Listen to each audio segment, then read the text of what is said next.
오늘 순복음한 뉴욕교회에 주신 하나님의 말씀 보겠습니다. 시편 34편 9절에서 11절까지입니다.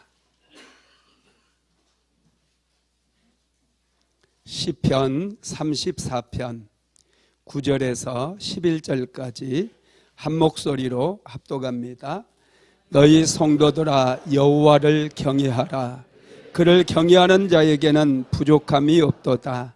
젊은 사자는 궁핍하여 줄일지라도 여호와를 찾는 자는 모든 좋은 곳에 부족함이 없으리로다.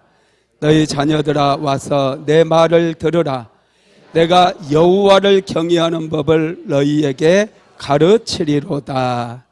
아멘. 할렐루야. 우리 옆 사람하고 인사 한번 하겠습니다. 사랑합니다. 축복합니다. 사랑합니다. 축복합니다. 할렐루야. 예, 우리 다시 한번 인사할까요? 은혜 받읍시다. 은혜 받읍시다. 할렐루야. 은혜 받으면 됩니다. 은혜 받으면 하늘의 문이 열려요. 기적이 일어나요. 인생이 변화됩니다. 새로운 길이 열려집니다. 오늘도 충만한 은혜의 시간이 될 줄로 믿습니다. 오늘은 성령 시리즈 8번째 말씀, 하나님을 경외하는 자들에게 임하는 기름 부음, 이런 제목의 말씀입니다. 성령님은 여호와를 경외하는 영이십니다. 성령님은 하나님을 경외하는 사람들에게 놀라운 은혜를 베풀어 주셔요. 우리 예배 중에 성령님께서 오십니다. 예배에 기름을 부으심으로 예배 드리는 동안 기적이 일어나고 우리의 마음이 흥분되어지고 열정이 생기고 낙심한 자들에게 새 힘이 임하는 놀라운 역사가 일어나는 거예요. 그래서 여러분, 여호와를 경외함이 우리 인생의 최고의 보물인 것을 믿으십시오. 여호와를 경외하는 것이 너희의 보배라고 그랬어요. 이사야서 33장 6절 한번 같이 읽어봅니다. 내 시대에 평안함이 있으며 구원과 지혜와 징식이 풍성할 것이니 여호와를 경외함이 내 보배니라. 여호와를 경외하는 것이 내 보배라는 거예요. 여러분, 여호와를 경외하는 것이 뭘까요? 하나님을 예배하는 거예요. 하나님을 예배하는 것이 우리 인생의 최고의 보배라는 거예요. 우리는 이걸 잘 몰라요. 그래서 하나님을 예배하는 것이 얼마나 큰 특권이고 축복이고 보배인 것을 모르다 보니 예배가 습관화되어 버려요. 예배가 기대가 없어요. 습관적으로 하나님 앞에 나와서 습관적으로 찬양하고 습관적으로 기도하는 거예요. 그러다 보니 뜨겁지를 않아요. 냉랭해요. 예배를 드리고 났는데 아무 일이 일어나지 않아요. 어떤 기대도 없이 예배를 드리다 보니 아무 일이 일어나지 않는 거예요. 그런데 여호와를 경외하는 것이 내 보배라고 그랬어요. 우리 인생의 가장 중요한 것이라는 거예요. 그래서 기대하는 사람들에게 기적도 일어나고 역사도 일어나고 예배를 통해서 하늘의 문이 열려진다는 것을 믿으시기를 바랍니다. 하나님을 경외하는 사람들에게 하나님께서는 은혜를 베풀어 주시는 거예요. 여러분, 하나님을 경외하는 것은 하나님을 공경하는 거예요. 어떤 분들은 하나님을 경외하라 이러니 하나님을 두려워하는 것으로 생각을 해요. 여러분, 두려움에는 두 가지가 있습니다. 마귀가 주는 두려움이 있어요. 이것은 우리로 하여금 멸망당하게 만들어요. 요한일서 4장 18절 한번 읽어볼까요? 시작. 사랑 안에 두려움이 없고 온전한 사랑이 두려움을 내쫓나니 두려움에는 형벌이 있습니다. 두려워하는 자는 사랑 안에서 온전히 이루지 못하느니라. 예, 마귀가 주는 두려움이 형벌을 가져오는 거예요. 여러분, 믿음과 두려움은 반비례한다고 그랬어요. 믿음이 올라가면 두려움은 사라져요. 그러나 두려움이 올라가면 믿음이 사라져 버려요. 믿음의 사람들에게는 마귀가 주는 두려움이 여러분 들어올 수 없어야 돼요. 믿음이 중요합니다. 믿음을 귀하게 여기시기 바랍니다. 또 다른 두려움은 하나님을 경외하는 데서 오는 거예요. 하나님을 경외하게 될 때 하나님 앞에 더 가까이 나아가게 되는데, 하나님의 이름이 너무 영광스러운 이름이기 때문에 그 이름 앞에서 우리가 떠는 거예요. 이게 경외함이에요. 하나님 앞에서 우리가 하나님 예배하기 위해서 이런 긴장감을 가지고 하나님 앞에 나아가게 될 때 그 예배를 하나님께서 기쁘게 받으시고, 하나님의 경외함의 보상은요 반드시 축복으로, 상급으로 찾아오는 거예요. 어제 파리 올림픽이 개막을 했어요. 프랑스 파리에서는 올림픽이 자주 열리는 것 같아요. 우리나라는 딱 한 번인데, 1902년도에도 프랑스 파리에서 올림픽이 열렸습니다. 이 올림픽에 이제 에들 리더리라고 하는 분이 영국의 100m 단거리 대표로 출전을 하게 돼요. 에릭 리더는 영국에서 가장 올림픽 금메달 후보에 근접했던 선수였어요. 모든 국민들이 에릭 리더에게 금메달을 기대했습니다. 그런데 100m 육상 결승전 경기가 주일날 열리게 된 거예요. 에릭 리더는 나는 하나님을 경외하는 사람입니다. 주일에는 경기에 출전할 수 없습니다. 경기에 안 나가버렸어요. 영국 언론에서 난리가 났습니다. 어떻게 영국을 대표해서 올림픽에 출전한 사람이 이렇게 신앙 때문에 경기 출전을 포기한다는 말인가. 그래서 편협하고 옹졸한 신앙인이라고, 조국의 명예를 버린 위선자라고 온갖 비난을 퍼부었어요. 그런 비난 가운데서도 주일날 하나님 앞에 나아가서 예배를 드립니다. 그리고 이제 200m 경기에는 출전해서 동메달을 따게 되고요. 400m 경기가 열려서 400m 경기에 출전을 해요. 여러분, 100m 선수가 400m 경기에 나가서 메달을 딴다라고 하는 것은 이건 엄청난 기적이고 말도 안 되는 얘기예요. 에릭 리더는 예선전을 통과하고 이제 마지막 결선에 올라가게 됩니다. 결승전 경기가 열렸어요. 에릭 리더는 100m를 뛰는 것처럼 빠르게 박차고 뛰기 시작했어요. 해설하는 분들이 너무 놀랐습니다. 저렇게 달리다가는 심장이 터져버릴걸. 끝까지 그 속도를 유지해가지고 400m에서 금메달을 따게 됩니다. 하나님을 경외했던 에릭 리더리 금메달을 땄어요. 그리고 이분은 나중에 선교사로 헌신을 하게 돼요. 하나님을 경외하는 사람에게는 반드시 하나님께서 상급을 주신다는 사실을 믿으시기 바랍니다. 그래서 저와 여러분은 하나님을 경외하는 법을 배워야 돼요. 하나님을 경외하는 인생은 굉장히 고급진 인생이 돼요. 하찮은 인생이 아니에요. 여러분, 인생은 단 한 번밖에 없어요. 대충 살아서는 안 돼요. 값지게, 고급지게 인생을 살아가야 될 줄로 믿습니다. 그러면 하나님을 경외하는 것은 무엇일까요? 첫 번째로 하나님을 예배하는 거예요. 하나님을 예배하는 것이 우리 인생의 뿌리입니다. 나무에게 있어서 뿌리는 눈에 잘 보이지 않지만 뿌리가 굉장히 중요해요. 왜냐? 뿌리가 병들면 다 죽게 되어 있어요. 예배가 병들면 우리 인생에는 어떤 꽃도 피지 않아요. 예배가 병들면 우리 인생은 병든 인생이 되어버리는 거예요. 왜냐? 예배가, 하나님을 경외함이 여러분 우리 인생의 뿌리가 되기 때문에 그래요. 잠언서 9장 10절 말씀 한번 같이 읽어봅니다. 여호와를 경외하는 것이 지혜의 근본이요 거룩하신 자를 아는 것이 명철이니라. 여호와를 경외하는 것에서 지혜가 온다는 거예요. 지혜의 근본이래요. 여러분의 인생의 가장 중요한 것이 뭐냐? 하나님을 예배하는 거예요. 공부도 아니에요. 열심히 돈 벌고 사업하는 것도 아니에요. 하나님을 경외함으로 예배할 때에 이것이 뿌리가 되어지고 이것이 우리 인생의 열매를 맺게 하는 동력이 된다는 거예요. 지혜가 된다는 거예요. 지혜가 없는 분들은 뿌리를 소홀히 여겨요. 정말 중요한 것들은 다 팽개쳐 놔버리고 중요하지 않는 것을 위해서 힘을 빼버리더라는 거예요. 여러분, 지혜가 뭔 줄 아세요? 중요한 것을 분별해내는 게 지혜예요. 내 인생 내가 지금 무엇을 해야 될까? 이것을 분별하는 것이 지혜라는 거예요.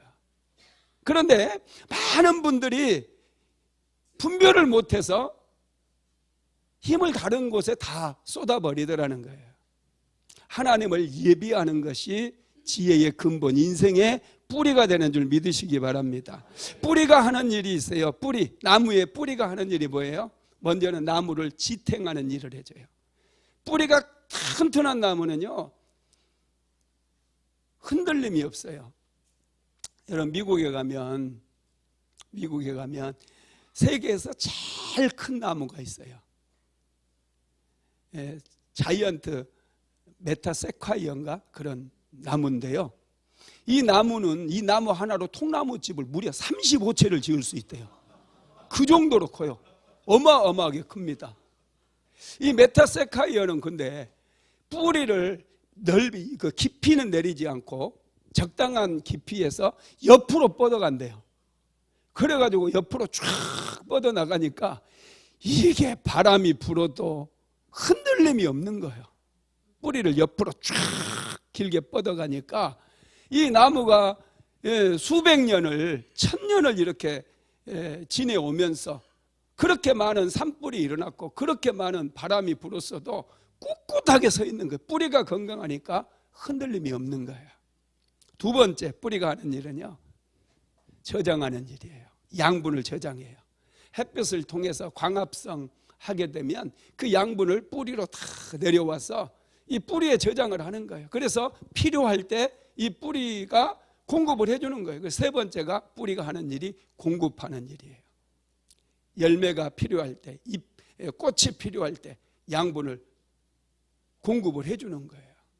여러분, 하나님을 경외하는 것이 마치 우리 인생의 뿌리와 같아서 내가 힘들 때 위로를 공급해 주기도 하고 지혜가 필요할 때 지혜를 공급해 주기도 하는 거예요. 하나님을 경외하면서 이 모든 것들이 나오는 거예요.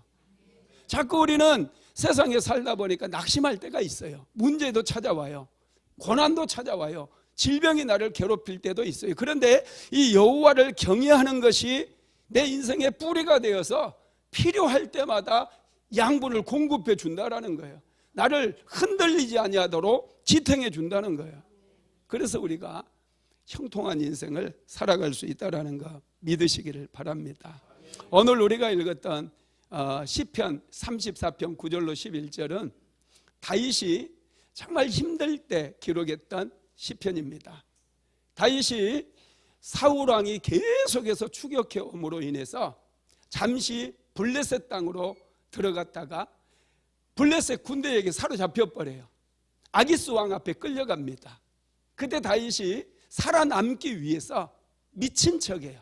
침을 수염에 질질 흘리면서 막 이상한 얘기 중얼중얼 하면서 미친 척 합니다. 그랬더니 아기스가 보고, 야, 우리나라에 미친놈이 없어가지고 미친놈을 하나 또 잡아왔느냐, 이렇게 얘기를 하거든요. 그래서 다윗이 가까스로 풀려나게 되고 다시 이제 유대 땅으로 들어와요. 유대 땅으로 들어가가지고 어디로 가느냐면 아둘람이라고 하는 굴로 들어가게 되는데, 그때 아둘람에 다윗이 숨어 들었을 때 그 아둘람 굴에서 다윗이 기록했던 시편이 시편 34편이에요. 여러분, 이때 아둘람에 있을 때 다윗이 아둘람에 숨었다는 얘기를 듣고 많은 사람들이 다윗에게 찾아오게 됩니다. 그런데 좀 성한 사람은 아무도 없어요. 한번 읽어볼까요? 사무엘상 22장 1절에서 2절 같이 읽어봅니다.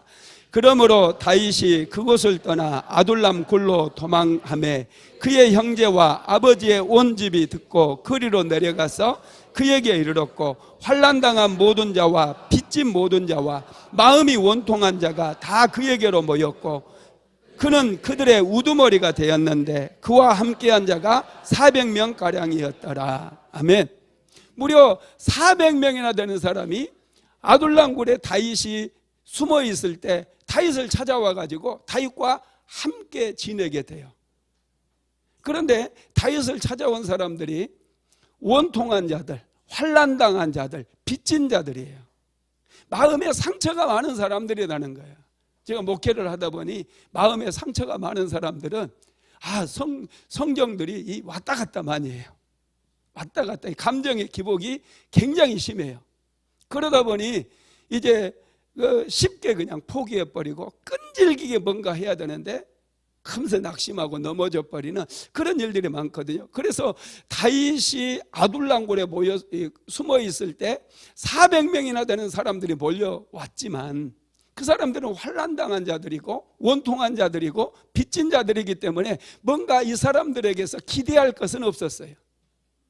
이 사람들은 쉽게 서로 싸우고 분열하고 그냥 그래 우리 이대로 갈라지자고 우리 그냥 돌아서 하고 끝장내버릴 수 있는 그런 사람들이 모였어요. 그런데 신기하게 다윗은 이 사람들을 잘 가르칩니다. 이 사람들을 훈련시켜요. 그래서 나중에 다윗 왕조를 세울 때에 이 사람들이 중요한 일들을 다 감당해 인재가 돼버려요. 탁월한 인재로 바뀌어가지고 장차관들이 여기서 나오고 군대 장관이 여기서 나오는 거예요. 그래서 사울 왕조보다 훨씬 더 탁월한 왕조를 다윗이 만들어내는 거예요. 그러면 여러분 궁금하잖아요. 다윗은 도대체 아둘람굴에서 뭘 가르쳤을까? 이 환난당한 자들, 원통한 자들, 빚진 자들에게 도대체 무엇을 가르쳤을까? 궁금하잖아요. 여러분 이 사람들 웬만한 지식 갖고 안 돼요. 안 되거든. 제가 목회해봐서 알아요. 잘 안 돼요. 사람을 가르쳐서 변화시킨다는 게 이게 안 되거든요. 여러분 정말 힘든 일이에요. 근데 다윗은 도대체 어떻게 그 사람들을 가르쳐서 탁월한 일꾼들이 되게 하고 탁월한 지혜자들이 되게 하고 탁월한 전략가들이 되게 만들었느냐는 거예요. 그 해답이 오늘 우리가 읽었던 시편 34편 9절에서 11절에 나와 있다는 거예요. 한번 같이 천천히 읽어봅시다. 시작. 너희 성도들아 여호와를 경외하라. 그를 경외하는 자에게는 부족함이 없도다. 젊은 사자는 궁핍하여 줄일지라도 여호와를 찾는 자는 모든 좋은 것에 부족함이 없으리로다. 너희 자녀들아 와서 내 말을 들으라. 내가 여호와를 경외하는 법을 너희에게 가르치리로다. 할렐루야. 다윗이 아둘람 굴에 찾아왔던 400명이나 되는 사람들에게 가르쳤던 것은 인간관계 훈련이 아니에요. 전쟁에서 이기는 법이 아니에요. 성공하는 법을 아니에요. 다윗이 가르쳤던 딱 한 가지는 여호와를 경외하는 법을 가르쳤다는 거예요. 400명이나 되는 사람, 환난당하고 빚진 자, 원통한 자, 이런 사람들에게 여호와를 경외하는 법을 가르치니 이 사람들이 하나님을 경외함으로 변화가 이루어지고 그들이 무능했던 사람들이 유능한 사람이 되어지는 거예요. 연합하지 못했던 사람들이 이제 똘똘 뭉쳐서 연합하게 되어지는 그런 놀라운 역사가 일어났다라는 거예요. 그래서 다윗이 이 경험을 바탕으로 여호와를 너희 성도들아 여호와를 경외하라. 그를 경외하는 자에게는 부족함이 없도다. 젊은 사자는 궁핍하여 줄일지라도 여호와를 찾는 자는 모든 좋은 것에 부족함이 없으리로다. 이렇게 여러분 찬송시를 지어서 찬양을 하고 있다라는 거예요. 여러분 놀랍지 않습니까? 여러분 다른 거 없어요. 하나님을 경외하는 법, 살아계신 하나님을 예배하는 법만 제대로 배우고 우리가 삶의 현장 속에서 사모하는 마음으로 기대하는 마음으로 나와서 뜨겁게 하나님을 예배하고 찬양하고 경배하면 역사가 일어난다라는 거예요. 그래서 우리는 날마다 하나님을 경외하는 법을 배워야 돼요. 우리가 수련회를 왜 갑니까? 여호와를 경외하는 법을 배우기 위해서. 우리는 산이나 들로 수련회를 가지 않아요. 잠시 잠깐 파도 타기 하면 조금 위안이 될 수 있고 쉼이 될 수도 있겠죠. 계곡물에 가서 시원한 물에 발을 한번 담그면 상쾌함은 있을 수 있겠죠. 그러나 그곳으로는 우리 인생이 근본적으로 여러분 변화가 일어나지 않아요. 가난을 돌파하고 질병을 돌파하고 막혔던 담을 돌파하는 데는 역부족이라는 거예요. 그러면 인생의 문제를 해결받고 하늘의 문을 열어버리고 가난도 돌파하고 저주를 돌파하기 위해서는 어떻게 해야 됩니까? 하나님을 경외하는 법을 배워서 온전히 하나님을 예배하는 거예요. 신령과 진정으로 하나님만을 집중해서 예배하는 거예요. 그래서 여러분, 이스라엘 백성들 애굽의 종살이에서 해방할 수 있는 길은 없었거든요. 하나님께서는 모세에게 바로를 찾아가서 내 백성이 사흘길쯤 가서 하나님을 예배하러 하오니 우리를 내보내소서 그렇게 요청하게 만들었어요. 이 사흘이라고 하는 기간은 놀라운 시간들이에요. 예수님께서 부활하실 때 사흘이 걸렸어요. 요나가 물고기 뱃속에서 회개하고 다시 토해내기까지는 사흘이 걸렸어요. 사도 바울이 눈이 멀어버렸잖아요, 다메섹 도상에서.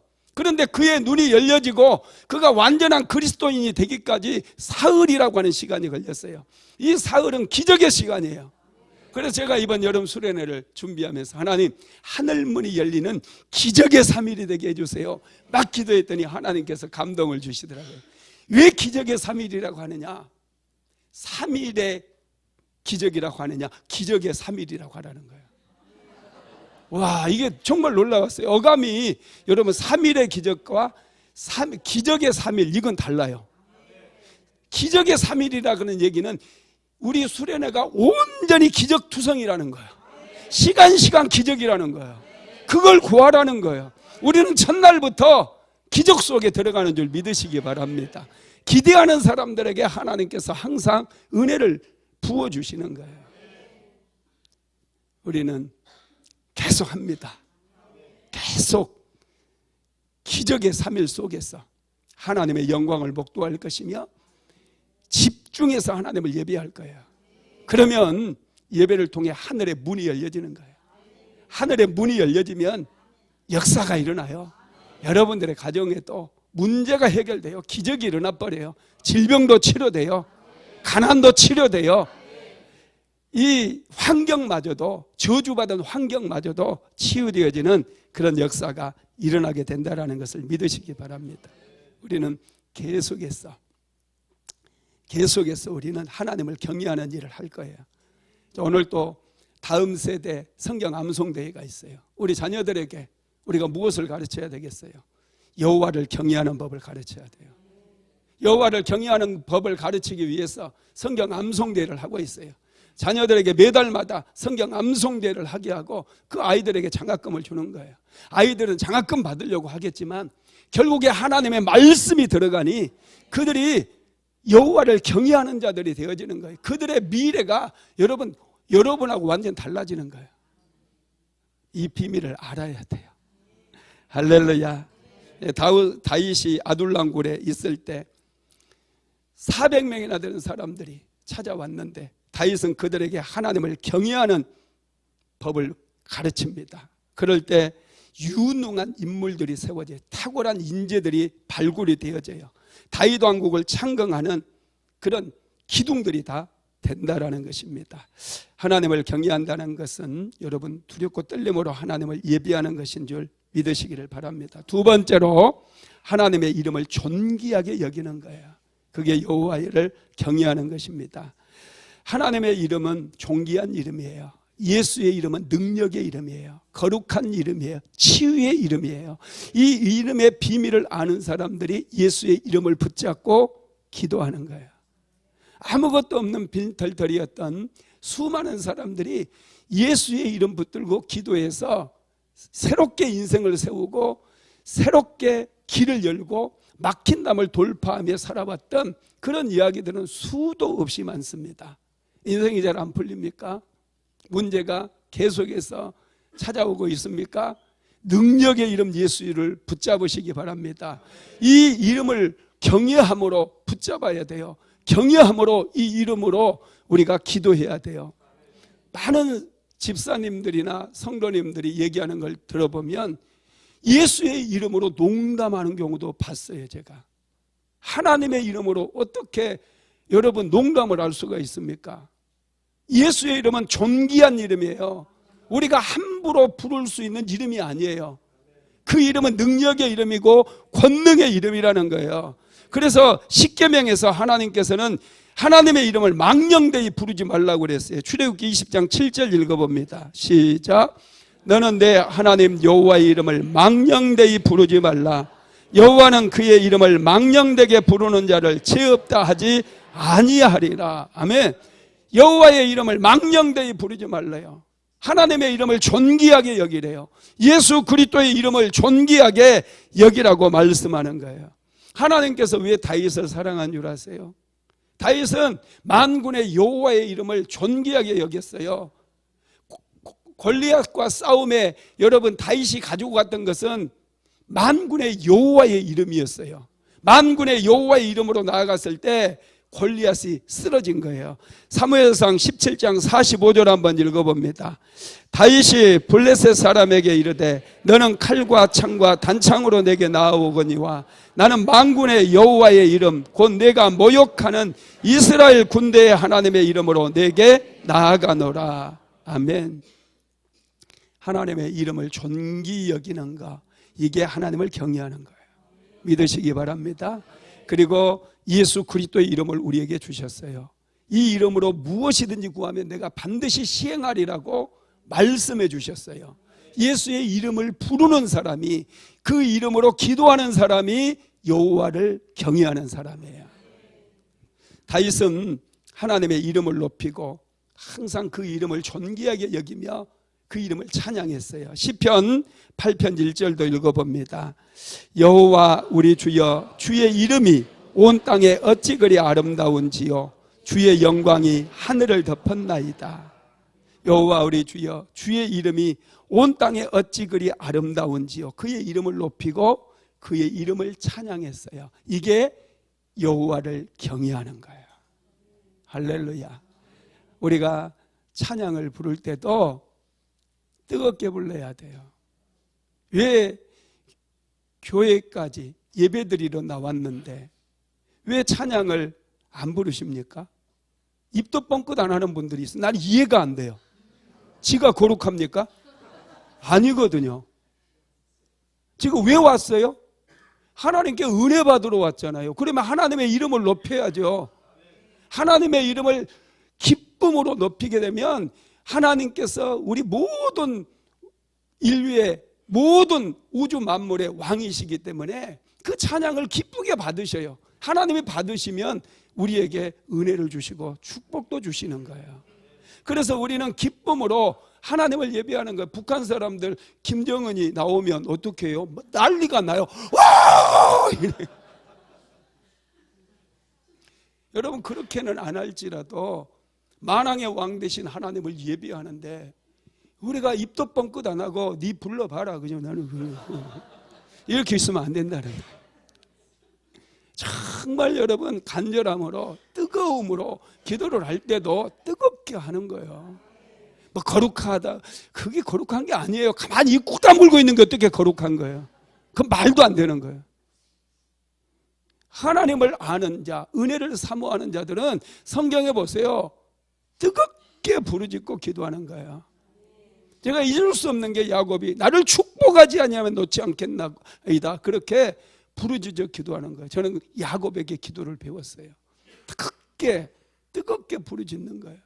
그래야 하나님께서 여러분, 와, 나를 경외하는구나, 여러분, 그래서 은혜를 주시는 것이죠. 아브라함도요, 하나님의 이름을 높이고 하나님을 경외했어요. 그래서 그는 가는 곳마다 제단을 쌓고 하나님의 이름을 부릅니다. 창세기 12장 7절로 8절 읽어봅니다. 시작. 여호와께서 아브라함에게 나타나 이르시되 내가 이 땅을 내 자손에게 주리라 하신지라.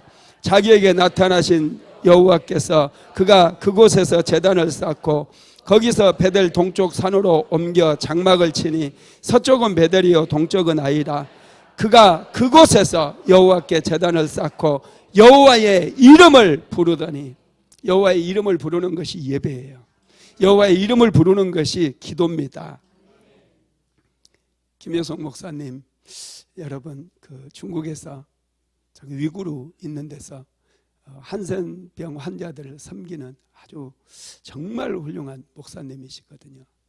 그분이 이제 전혀 예수 믿지 않는 사람들 중국에서 만나가지고 그분들에게 기도를 가르치는 게 있어요. 당신이 하고 싶은 말, 하나님께 하고 싶은 말 다 하래요. 그리고 맨 마지막에 예수님의 이름으로 기도드렸습니다. 그것만 가르친 거예요. 그런데 여러분, 그곳에서 구원의 역사가 일어나고, 야, 정말 놀라운 일들이 많이 일어나더라는 거예요. 하나님께서는 하나님의 이름을 소중히 여기는 사람들을 기뻐하셔요. 절대 하나님의 이름을 망령되이 읽으면 안 됩니다. 하나님을 여러분 깊이 아시고요, 하나님의 이름을 소중하게 여기시는 저와 여러분 되시기를 주님의 이름으로 축복합니다. 세 번째로는 하나님의 말씀을 소중히 여기는 거예요. 아브라함은 하나님의 말씀을 생명처럼 소중히 여겼어요. 말씀을 소중히 여긴다는 것은 말씀을 무겁게 받아들인다는 거예요. 하나님의 말씀을 가볍게 받는 분들이 있어요. 그냥 듣고 흘려버리는 거예요. 아, 그랬니? 우리 사모가 다니엘 기도회 2022년도인가요? 다니엘 기도회 한번 말씀을 전하고 나서 많은 그런 말씀을 전해달라는 요청이 들어왔어요. 그래서 이제 아픈 몸을 이끌고 큰 교회들 몇 군데 갔다 왔습니다.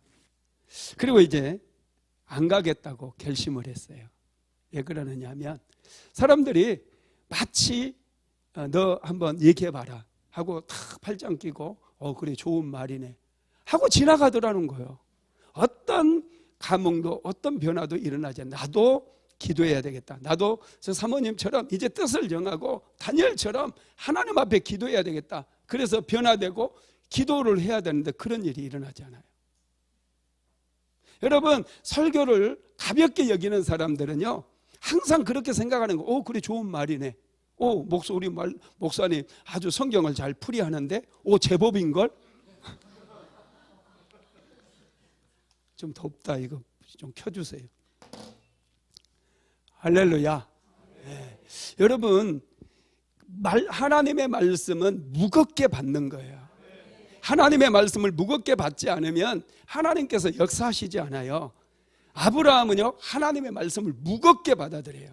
자, 창세기 12장 5절 한번 읽어봅니다. 이에 아브라함이 여호와의 말씀을 따라갔고 롯도 그와 함께 갔으며 아브라함이 하란을 떠날 때에 75세였더라. 아브라함은 하나님의 말씀을 무겁게 받았어요. 그래서 그 말씀에 순종을 했습니다. 여러분, 아브라함이 하나님의 말씀을 대충 받지 않았어요. 특별히 아브라함이 하나님의 말씀을 무겁게 받아들인 그 절정이 어디냐면 하나님께서 아브라함을 찾아오셔가지고 내 아들 이삭을 모리아산으로 데리고 가서 그곳에서 번제로 드리라는 거예요. 여러분, 이건 정말 엄청난 말이거든요.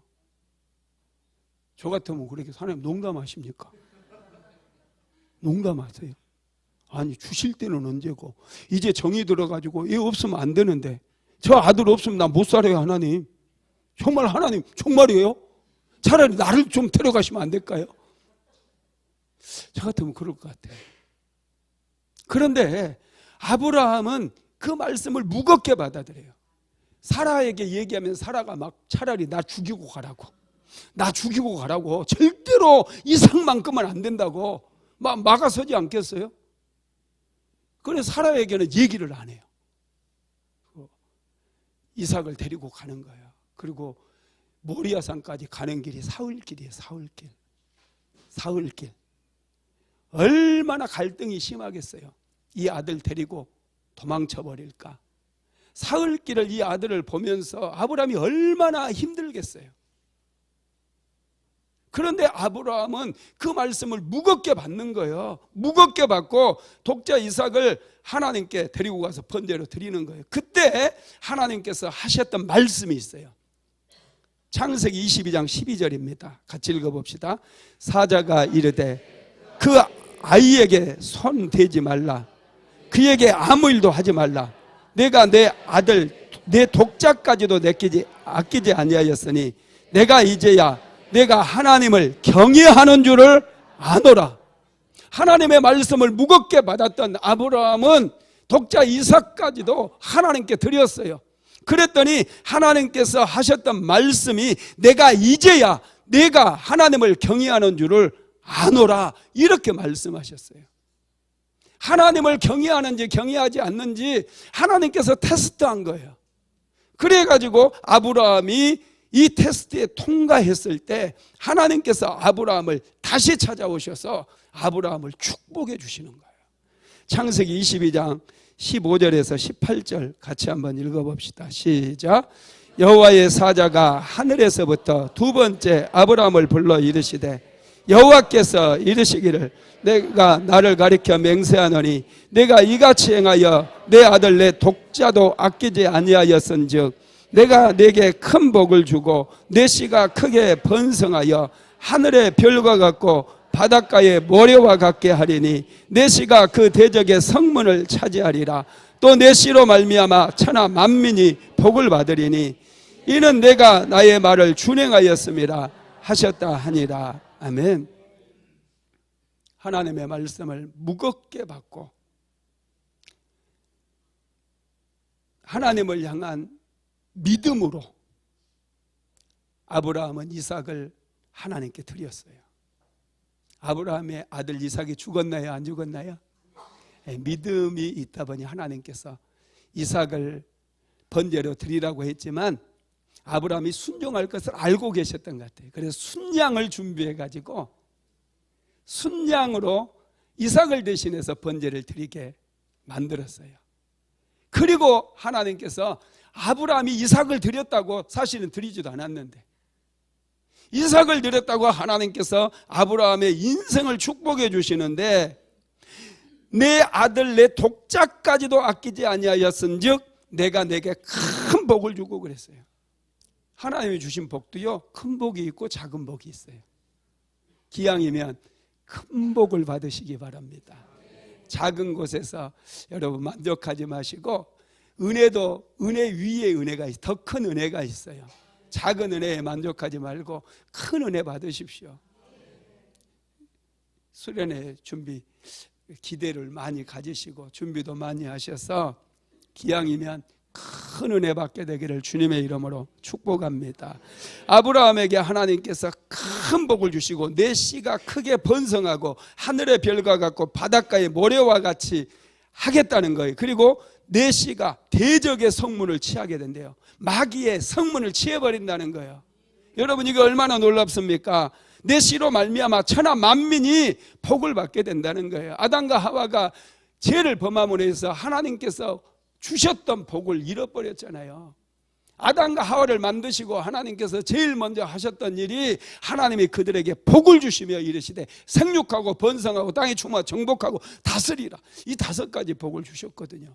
그런데 이 복을 아담과 하와가 죄를 범함으로 잃어버렸어요. 그런데 하나님께서는 이 복을, 이 원복이라고 그랬는데 원복을 회복하게 만들어 주시겠다는 거예요. 아브라함이 순종했을 때, 하나님의 말씀을 무겁게 받아 순종했을 때 하나님께서는 이 원복을 회복해 주셔서 아브라함을 통해서 모든 천하 만민이 다 복을 받게 해 주시겠다, 이런 약속을 주신 거예요. 여러분, 아브라함이 이렇게 놀라운 복을 받는 이유가 뭐예요?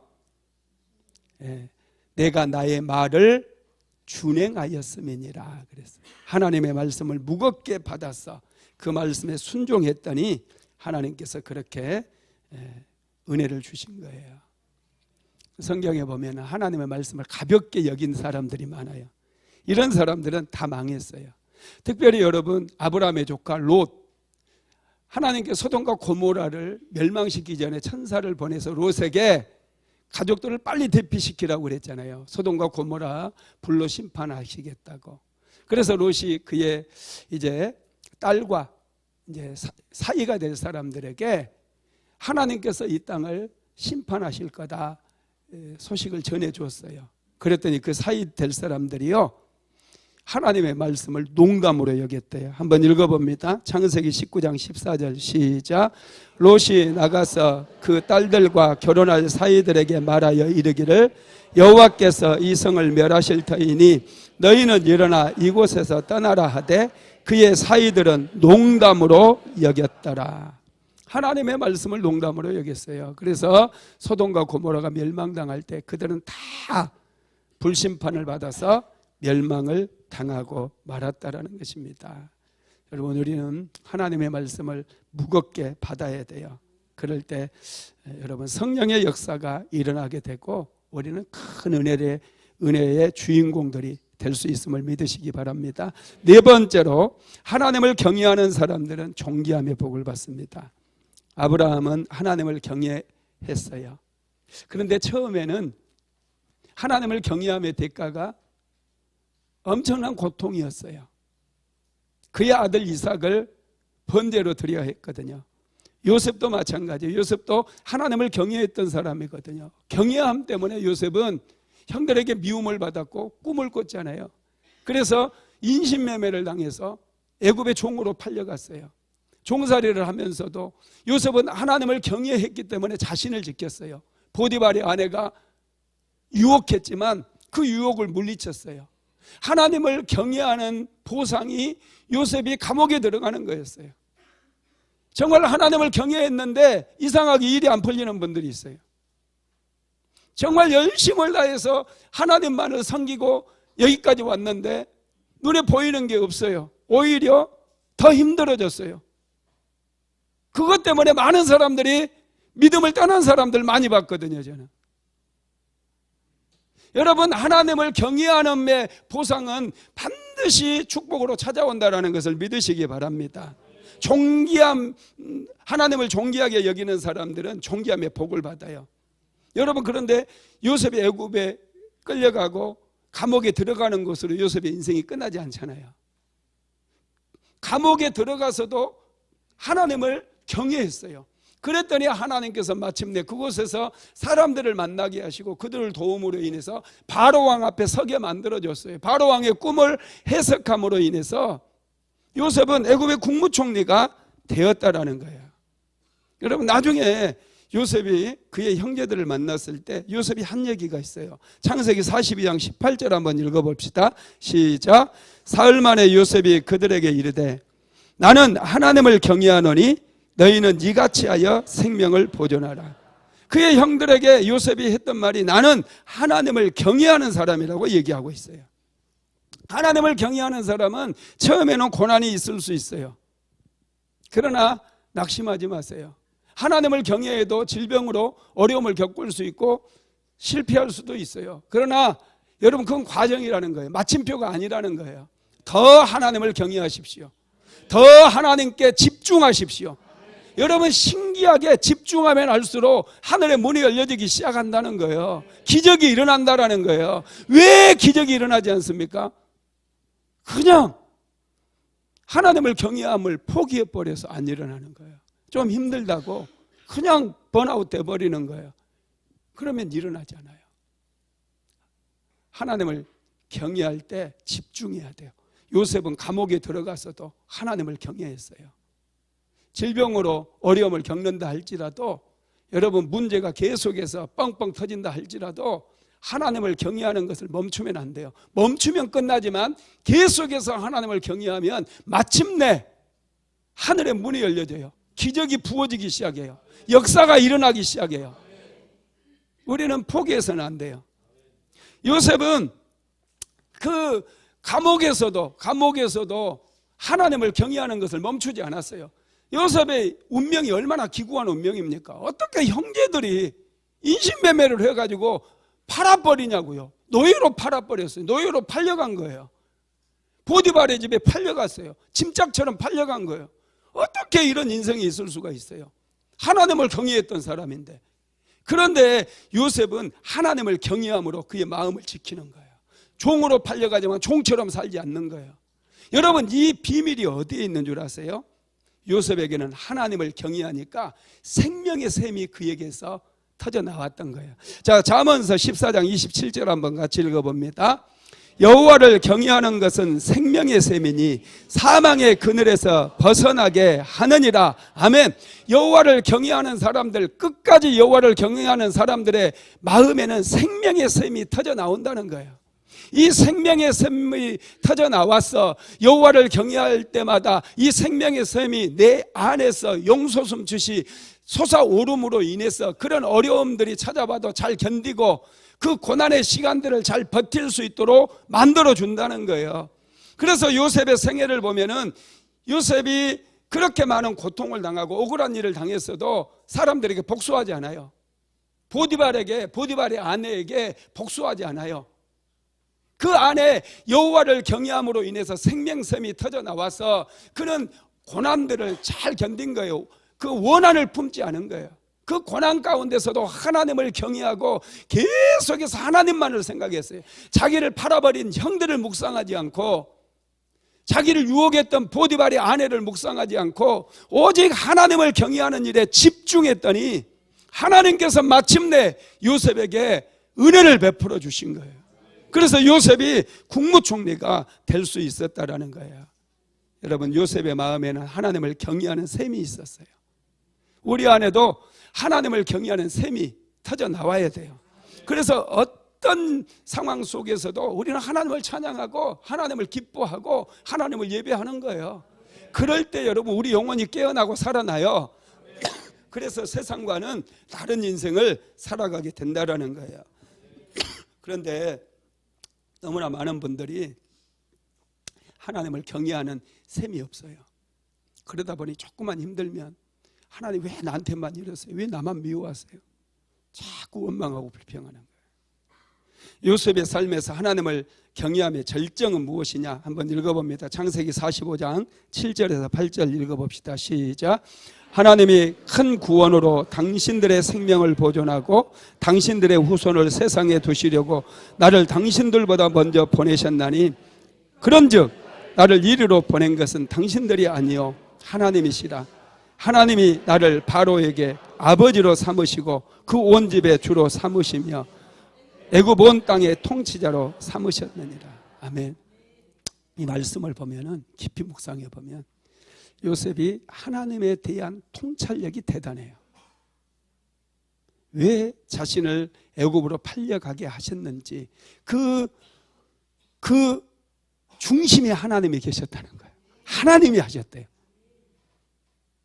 자신을 왜 고난의 풀무 속에 집어넣는지, 여러분, 요셉은 엄청난 고생을 했잖아요. 그런데 그 중심에 하나님이 계셨다는 거예요. 그래서 자기는 힘들지 않았다는 거예요. 물론 힘들었겠죠. 그 하나님이 계셨기 때문에 이 통찰력, 하나님이 여기까지 인도하셨구나, 하나님께서 이런 일도 내가 겪게 만드셨구나, 이런 통찰력이 있다 보니까 이 요셉은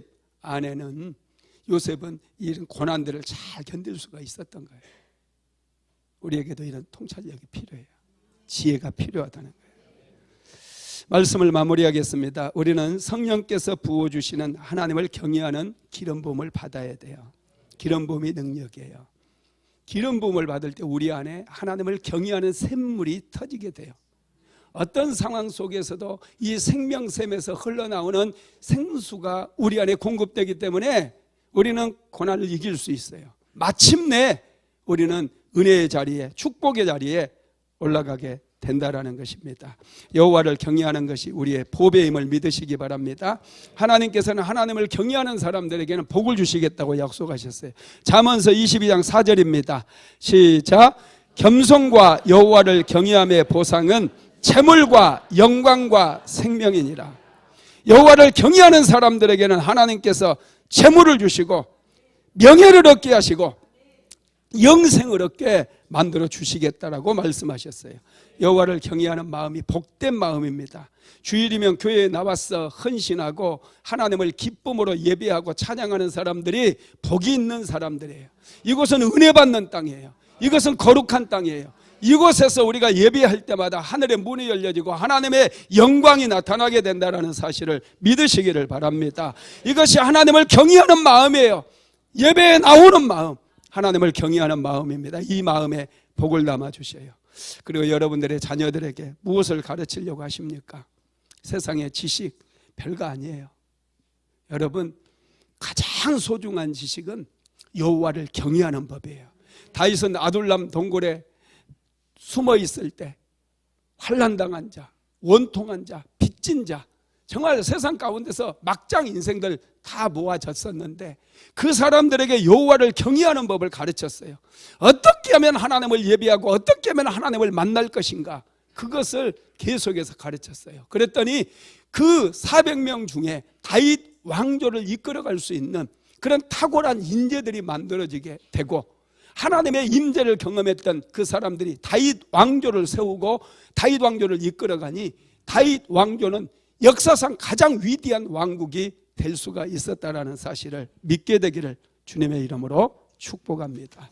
지금은 우리 구주 예수 그리스도의 무한하신 은혜와 아버지 하나님의 극진하신 사랑하심과 보혜사 성령 하나님의 감동감화 충만케 하시는 역사가 여호와를 경외함의 법을 배워서 그 안에 생명섬이 터져 나오기를 간절히 소망하는 하나님의 모든 권속들 위에, 사랑하는 순복음 안디옥교회 모든 성도들 머리머리 위에, 가정과 직장과 사업장 위에 이제로부터 영원토록 함께 있을지어다.